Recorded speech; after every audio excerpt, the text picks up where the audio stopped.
Şarja'ya geldik ve burada şu anda çölde safari yapıyoruz.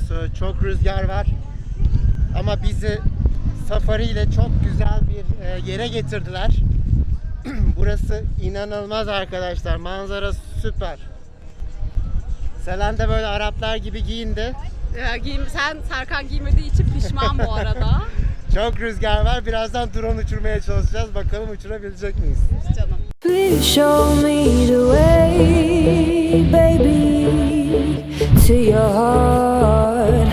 Please show me the way, baby, to your heart. And nothing is better for me to be with you. And nothing is better for me. Nothing is better. Show me some love songs, 'cause tonight I wanna fall in love. You told me you love me too. I wanna be with you. Evet, çok eğlenceli bir deneyimin daha sonuna geldik. Sanki bu birazcık havada duruyor gibi geldi bana. Sen onu bana versene ya. Heh, tamam. Heh. Nasıldı Serkan'cığım, beğendin mi? Harikaydı Selen. Çok güzeldi. Tamam, koşabilir Çok miyim? güzeldi. Tamam. Mikrofon burada. Tamam, ben elimi yapayım yine de. Çok eğlendik. Her yerimiz kum olduk. Kafanıza kesinlikle böyle şeylerden takın. Burada satılıyor zaten, galiba 20 dirhem falan olması lazım. Gözlük gibi bir şey veriyorlar, böyle deniz gözlüğüne benziyor ama motosiklet gözlüğü. Motosiklet gözlüğü ama biz onu almadık. Çünkü koronadan Hijyenden dolayı ama Aynen. gözümüze, her yerimize kum kaçtı. Güneş gözlüğünü taktık. İdare ettik güneş gözlüğüyle. Ya. Güneş Bugün çok gözlüğüyle idare ettik. rüzgarlı. Evet, çok rüzgarlı. Ona rağmen yani güneş gözlüğüyle idare edebildik. Evet. Ama kafanıza böyle bir şey alın ki ağzınızı kapatabilirsiniz bu şekilde. And I made a fall. And I made a fall.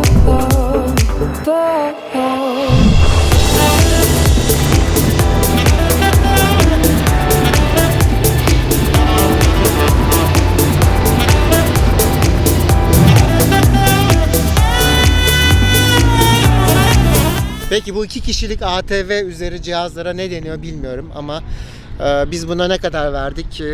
Normalde 20 dakikası 300 dirhem yazıyordu arkadaşlar. Biz dedik ki 30 dakikası 300 dirhem olur mu? Adam da dedi ki 1 saati dedi 500 dirhem olur. Biz de tamam dedik. 1 saati 500 dirheme anlaştık ama adam bize 525 dirhem charge etti. KDV Çünkü varmış. %5'i de KDV'ymiş. Evet. Ama bence inanılmaz güzel. Çöl, ıssız bucaksız çöllere götürdüler bizi. Ve o kumların üzerinde sanki sanki denizdesiniz gibi. Evet. Arkadaşlar düşmekten hiç korkmuyorsunuz gibi ya. Aynen, gaza İnanılmaz. geldi. Bir de beni gaza getirdi. Az kalsın ters döndü.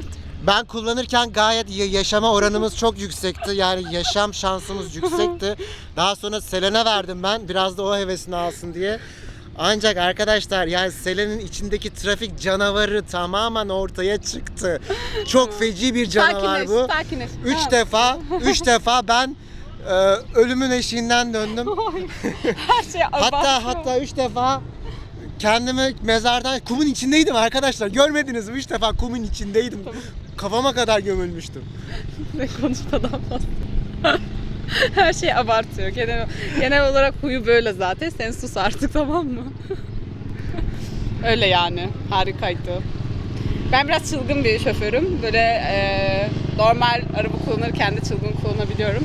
Ama bu daha farklı. Bu araba gibi değil yani. Bunda bastıkça böyle gaza geliyorsunuz falan. Böyle yan falan atıyor, böyle yana falan atıyor. Çok heyecanlı oluyor. O yüzden ben hızı seviyorum. Böyle adrenalini de seviyorum.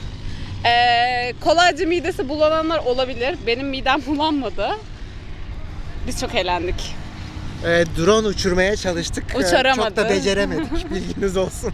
Ama azıcık ucundan kıyısından görüntüler çekebildik. Onları da izleyeceksiniz zaten. Bu arada buranın adı Al Meydan diye geçiyor. Dubai'ye 1 saat uzaklıkta bir yerde burası. Arabayla gelebilirsiniz ancak diye tahmin edebiliyorum. Değil mi? Evet. Toplu ulaşım kesinlikle yok. Ve buranın kum rengi, mesela Dubai'deki kum rengi birazcık daha böyle kahverengi, sarıya yakın bir kum rengi. Buranınki resmen kırmızı. Burada Burada böyle bazı bölgelerde kum renkleri çok farklı olabiliyor. Nothing is better for me to be with you. And nothing is better for me, nothing is better. Baby, listen to my voice, 'cause tonight I want you. You told me you love me too. I wanna believe you. And I'm ready to fall. And I'm ready to fall.